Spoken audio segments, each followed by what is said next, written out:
Hello everyone, and welcome to the season finale of What's for Dinner in 2022. We're going to be making a slow cooker rib recipe, very similar, sort of similar, to one that I made a number of years ago, except this one doesn't actually use any barbecue sauce. I'm very excited. We're going to get the slow cooker out and we're going to get going, so let's get cooking.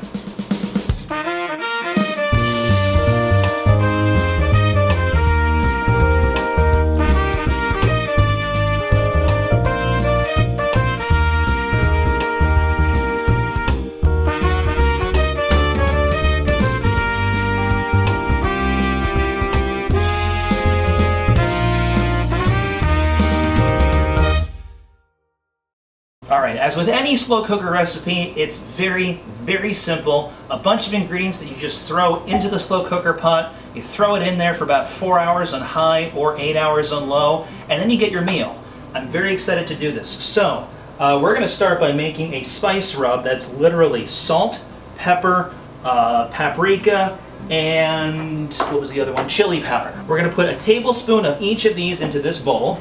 So let me move my cutting board back here for the time being. We're going to get a tablespoon of each of these. Alright, let's start with our salt, and then pepper,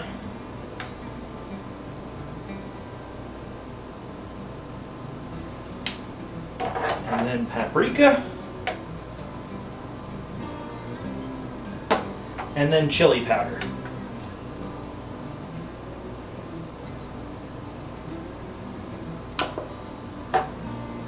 We're going to mix these together, and then what we're going to do is we're going to rub this on the ribs, which are right here, and you want to make sure that you get it nice and evenly coated on all sides of the ribs, including the back side where the bones are. Alright, I'm going to set this back here for now.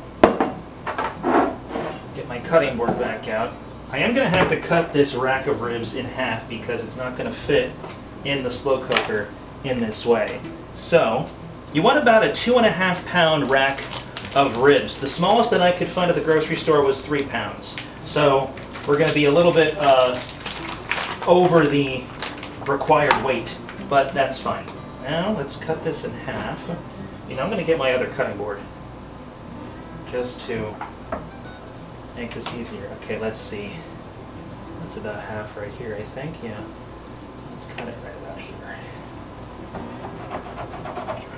So now what we're going to do, we're going to spoon this mixture onto these ribs.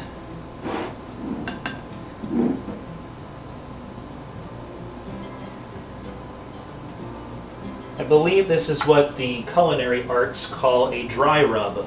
This is not how I usually make my ribs. It's also not really how I order my ribs when I go to restaurants. I did take a moment and look because a number of years ago I made another slow cooker rib recipe and I wanted to make sure this one wasn't the same, and it is not. This one is different. And we're going to flip it over. We're going to do this side.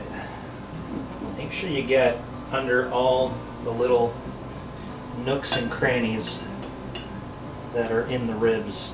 I feel like if I had a shaker or something, this might be easier. Okay, this is almost done. Okay, so once you've finished with the dry rub, you're going to add in a cup of honey, a half cup of soy sauce, and 10 minced garlic cloves to the slow cooker pot. Okay, the camera decided to do something stupid like it usually does when I'm not looking at it. What I've done is I've moved the seasoned ribs over to the side here with the dry rub. We finished the dry rub. I can get rid of this actually. And then what I've done is I've taken a half cup of soy sauce and I'm in the process of filling up the rest of this container here with a cup of honey, and I believe that's going to be this entire container. And I'm realizing I'm not going to have enough, and I don't have any more honey, and I don't know if I'm able to get inside of this container easily. I have about 3/4 cup of honey here, and then we're also going to put in 10 minced garlic cloves. It's going to come from this jar.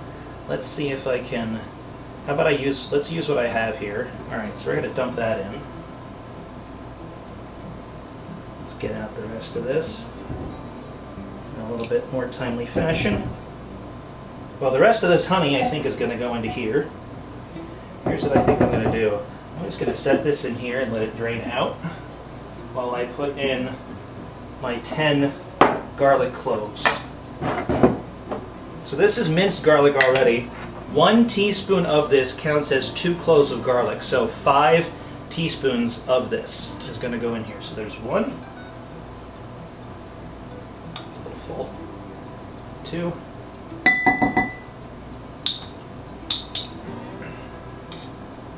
3. 4. 5. I was hoping to get maybe another 1/4 cup of honey out of here, but I don't know if I'm going to get any. I got a little bit more here. I think we're going to have to make do with what we got. That's that with the honey. So now the next thing we need to do is get the ribs back over here. I need to turn them over in the sauce. So we'll do one at a time. So we'll do this one. I'm just going to dredge it through the sauce.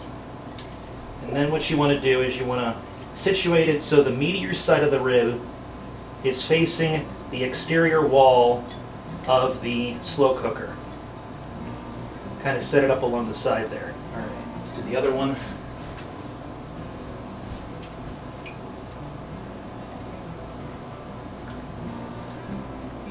It's kind of difficult. This slow cooker is not very large. Okay, so I've dredged the ribs in the sauce. I think I've added as much honey as I can get out of this container. We have the ribs propped up against the side of the walls of the slow cooker, so the meatier side is facing the exterior walls. Now the next thing we need to do is just put it in the slow cooker. High for 4 hours, low for 7 to 8 hours. Because time, I'm going to do high for 4 hours. So let's truck this over here. Side, high for 4 hours. All right, and now we just wait. So I'll be back in about 4 hours to take these out, and we'll try them for you. All right, it's been 4 hours. These ribs are smelling really good. I'm gonna bring over the crock pot over here, and I'll take them out and we'll try them for you. So let's get them out. So let's bring this over here. Oh, these smell really good. Set it here. I can't open it. Can I open it? No, I can't. Let me get some tongs. Oh, whoa. Yep, that's always the case. You stand over top of a hot crock pot, get a face full of steam. These look phenomenal. I'm going to take the small section first. Oh, these are like falling apart. I'm gonna get a spoon and put some of this juice on here. They're like falling apart, which is how you know they're done. I do have a plate, but I think what I might just do is cut them off of this. Here is a full bone. A full bone, just completely bare. Can I get one that's got like meat on the bone? Or is it all just it's all just falling off the bone? I might not be able to eat these the way that I would normally eat ribs. Okay, here's one. I don't think I'm gonna be able to eat these the way I wanted to because the meat is so tender it's falling right off the bone. So we're gonna do this. I'm gonna scoop up some of this meat. I'm just gonna put it on the plate here. And I'm gonna eat it right off the plate. Okay, I'm gonna have to keep them down here. All right, here we go. Let's try this.